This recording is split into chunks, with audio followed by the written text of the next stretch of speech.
I have been to many conventions. I have never been to a more fun convention or a convention with better vibes. They literally let Navarro out of prison. First of all, thank you.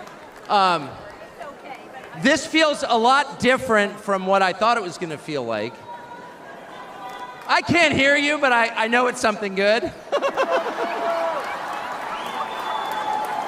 So I watched the video of what happened in Butler, Pennsylvania about 50 times. I think I was one of about 8 billion people around the world who watched it. And the more I watched it, the more it struck me that everything was different after that moment. Everything. And this convention is different. The nation is different. The world is different. Donald Trump is different. When he stood up after being shot in the face, bloodied, and put his hand up, I thought at that moment, that was a transformation. This was no longer a man. Well, I think it was divine intervention. But the effect that it had on Donald Trump, he was no longer just a political party's nominee or a former president or a future president. This was the leader of a nation. And I think there's a difference. I've spent most of my life in Washington where the president is at the top of the pyramid, everyone wants to be the president. But if you think about it, the presidency comes with great power, obviously. But if you think about it, that is a title that is bestowed by a process of some sort that can be subverted. And in the end, it does not confer by itself, as no title does, legitimacy. Just because you call yourself the president doesn't mean that much inherently. I can call my dog the CEO of Hewlett-Packard. It doesn't mean she is. No, it's true. And you hate to say it, but it is also true, as a fact, that you could take, a mannequin, a dead person, and make him president. No, you could. I'm just saying theoretically possible. With enough cheating, that could happen. But being a leader is very different. It's not a title. It's organic. You can't name someone a leader. A leader is the bravest man. That's who the leader is. That is true in all human organizations. This is a law of nature. And in that moment, Donald Trump, months before the presidential election, became the leader of this nation. That was the most obvious to me. And I have to say, I think it changed him. He reached out to Trump within hours of it that night. And what he said to me that night, having just been shot in the face, he said not a single word about himself. He said only how amazed he was and how proud he was of the crowd, which didn't run. And I thought two things. The first thing I thought was, well, of course they didn't run. His courage gave them heart. A leader's courage gives courage to his people. And the second thing I thought was, this is the selfish guy I've been hearing about for 9 years? Really? Not a word about himself? About his people, period. And the second thing I noticed, which I don't think anyone has remarked upon in public, but I'm just going to since I don't have a script, like why not, is that he turned down the most obvious opportunity in politics to inflame the nation after being shot.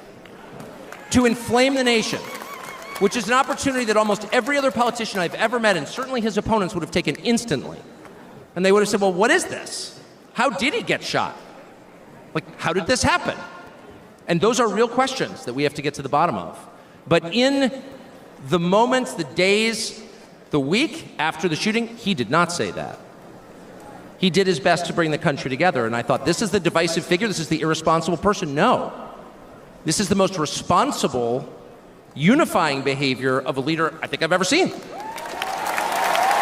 So the question is, where is he leading us? And I could go on for hours, but let me just sum it up. I do think the entire point from the famous escalator ride 9 years ago until today of Donald Trump's public life has been to remind us of one fact, which is a leader's duty is to his people, to his country, and to no other. That's the point. That's the only point. And another word for this is democracy. Democracy, in case you're a little sick of being beaten in the face with democracy on television, actual democracy is the proposition that the citizens of a country own that country. They're not renters, they're not serfs, they're not slaves, they are the owners of the country. And for that to be true, their leaders have to represent them, which is another way of saying they have to do what the people want them to do, or a close approximation thereof. But if they completely ignore what people want, not just 1 year, but generationally, say for 50 years, then it may be, I don't know what, it's not a democracy.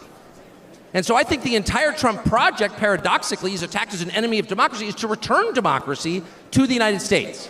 Hey, let's pay attention to what people actually want. And the lack of interest in that question in Washington is something that ultimately drove me out of the city after 35 years. Lawmakers stepping over the prostrate bodies of their fellow citizens ODing on drugs to go cast votes to send money to some foreign country.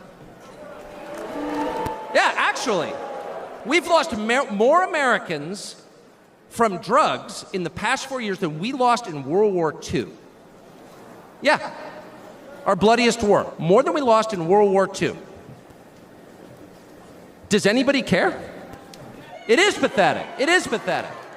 And do you hear a single word from Washington about doing anything about it? We know where the drugs are coming from. We know the supply routes. The U.S. military spent billions bombing the Ho Chi Minh Trail. You don't see our commander-in-chief suggesting that we use our military to protect our country or the lives of its citizens. No. That's for Ukraine. And it's too much, actually. It's too insulting. It's too insulting. It's a middle finger in the face of every American. It's a very clear statement, which is unmistakable. And that is, we don't care about you. And Donald Trump, whatever you say about him, and I think he's a wonderful person. I know him well. By the way, the funniest person I've ever met in my life, actually. You can't be funny without perspective. Or without empathy, which is true. But everything else about Trump aside, he actually cares. Because he's interested in the people who live here, because that's his job. A father's job, his duty is to his family. An officer's duty is to his men. A president's duty is to his citizens. And he seems to be the only one who thinks that. And in his choice for vice president, J.D. Vance, he's made that really clear. J.D. Vance, I'll say this about him, is a thoroughly decent man, and I'll just admit it, a friend of mine, one of the very few politicians in Washington who actually is very close to his own wife, which is wonderful to see. And she's wonderful, actually. But J.D. Vance has views that are closer to Trump's voters than anyone else in Washington in office. Therefore, he's the vice president. That's called democracy. So I will stop on just one point, and that is what's happened over the past month since the debate, and particularly on Saturday in Butler. I think a lot of people are wondering, what is this? This doesn't look like politics. Something bigger is going on here. I think even people who don't believe in God are beginning to think, well, maybe there's something to this. Yeah. Actually. And I'm starting to think it's going to be okay, actually. I do think that. In the day after the midterm elections in 2018, Antifa came to my house. The Democratic Party's militia, okay? I was at work. It was obvious when I was at work because it was public. My wife was home alone. They tried to come in through the front door. They terrorized her. She hid in our pantry. It was on television. It was horrible, actually. It was, I'm not whining about it. It wasn't getting shot in the face, but it wrecked our day. And the next morning, we're lying in bed, and the phone rings for my wife, and it's Donald Trump, who's not like a regular text buddy of Donald Trump's. She picks it up, hello? Susie, it's Donald Trump. And it's coming through, I could hear it. I'm lying in bed, whoa. And the first thing he says is, I'm gonna stand guard outside your house. And she goes, oh, that's so nice. And he says, I'll never forget this as long as I live. He says, there's a lot of hate out there. And she said, there is, Mr. President. And then he says, but there's a lot of love. There's a lot of love. And we are seeing that love I don't think it's human love. And I'll just stop with this. I'm not always convinced that I'm on the right side. I've been on the wrong side many times. You'll never hear me say I'm on God's side, or God's with me, or even I'm with God. I want to be, not sure I am. But I will say this unequivocally and conclusively. God is among us right now.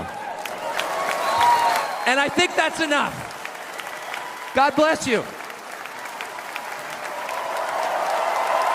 Subscribe for more content.